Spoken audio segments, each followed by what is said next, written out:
Good evening, YouTube. Pam and Jet here with yet another hair situation configuration because that is the rule apparently, that I'm only allowed to do new videos once my hairstyle has changed. Coming to you tonight on the first night of Passover, with a couple of sort of weird Passover related things to talk about. The first of which, sort of found this morning, was walking downstairs, had to grab some towels, walking past my mother, who was watching Martha Stewart, and what Martha and her guest were doing were making little Passover goodie bags for children for Passover. But these were no ordinary goodie bags. What these, goodie bags were little goodie bags full of the 10 plagues of Egypt. Now, I know all of you are saying, oh, how charming that is to give to children for Passover. So, what I did was, I went to the Martha Stewart website, because whenever she has things like this, she always puts them up on the website, so it's like, you guys can do it at home. And I printed out the list of what these goodie bags consist of. Now, on the list, it lists this as, literally, Passover bag of plagues. I'll put the link in the description so you guys can go and see that I'm not making this shit up, and that this is not a parody of Martha Stewart, or something that I got from something making fun of Martha Stewart. This is literally on Martha Stewart's website, on marthastewart.com, under Passover Bag of Plagues. So, this is, again, it's a creative way to teach children about the 10 plagues.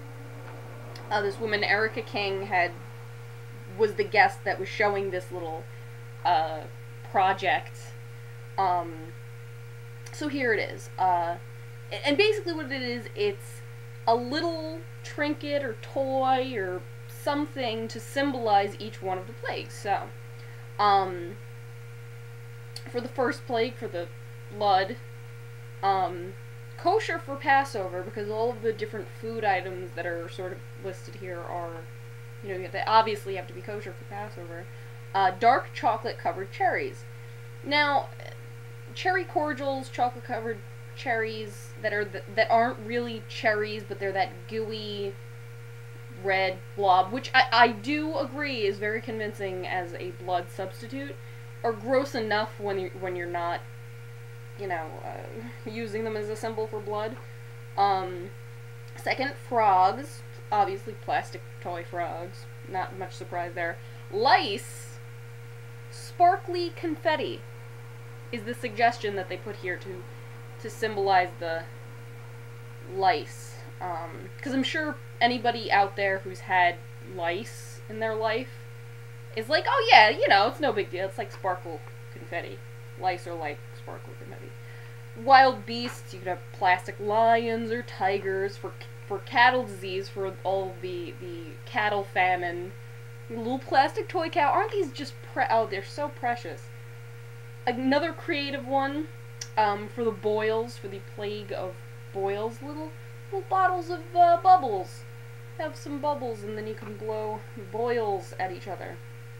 For the hail, again, another kosher for Passover, chiclets gum, which I'm not Jewish. I don't know anything about really the Jewish dietary laws or anything, but maybe somebody out there can explain to me, is gum ever not kosher? I'm sort of curious about that. That just seems, like, why wouldn't it be kosher? Unless it was, like, pork gum. Because pork gum's full of bones.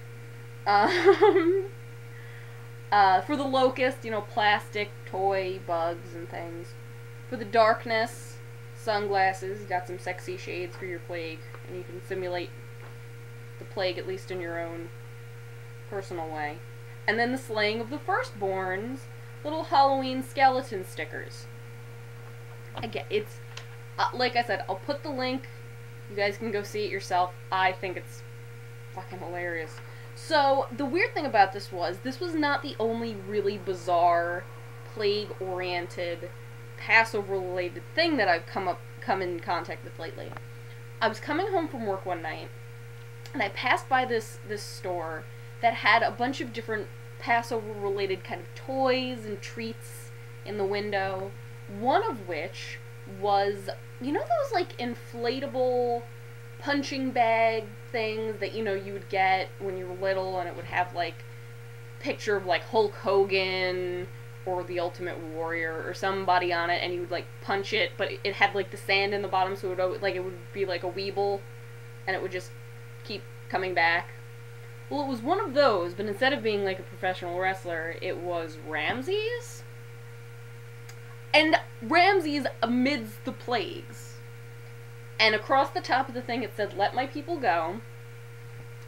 But again, well, it was sort of like a half-assed amidst the plagues Rameses. Because he was sort of gently covered in frogs, and there were some frogs around his feet, which he was, like, sort of, like, leaning down towards, and he didn't really look angry. He looked like he was kind of smirking.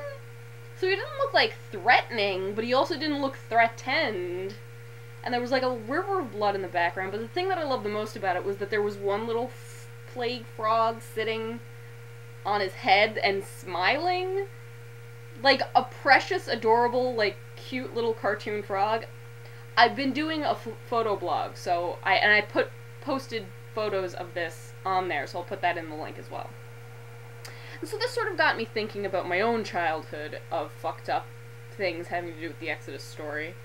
Again, I was raised Catholic. I went to catechism. And I kind of vaguely remember having this coloring book. Well, no, I pretty, decently remember having this coloring book that was the whole Exodus story, and I very clearly remember coloring all the water red, and coloring the big, like, all the lamb's blood over the doors red, and, like, merrily coloring in this, and it was, like, again, it was, like, showing it had, like, each of the different plagues clearly illustrated that you could color, and it's just, like, it's so bizarre, and it's so violent. It's like, this is not stuff for little kids. But, you know, like, Passover obviously starts tonight, and then Easter's coming up, like, next Sunday. And there's, like, and they're gonna be showing King of Kings, and Greatest Story Ever Told, and the Ten Commandments, and, like, all of these movies are pretty violent. And they'll be on, like, ABC and NBC on Easter and all this week. And it's like, I know, like, nobody makes a big deal about these things, but these are, like, horribly violent stories that are supposed to be all about, like, well, particularly the Ten Commandments, like, oh, God loves and protects the Jews, but, like, all of the horrible things that he does to the Egyptians, most of them being, like, innocent Egyptians, like, a great majority of them being the children that were killed, like, all the firstborns. Like, what the fuck? Like, that would... No, it's just fine. It's fine. They're fine. It's just one of the plagues. Here, have a bag of plagues. You know, for children. For Passover. So I just thought that I would share that with you guys, because I thought it was both funny and absurd and a little bit disturbing. And again, like, it was on Martha Stewart, and she's just, like, so... She had all of them laid out, and, like, a little...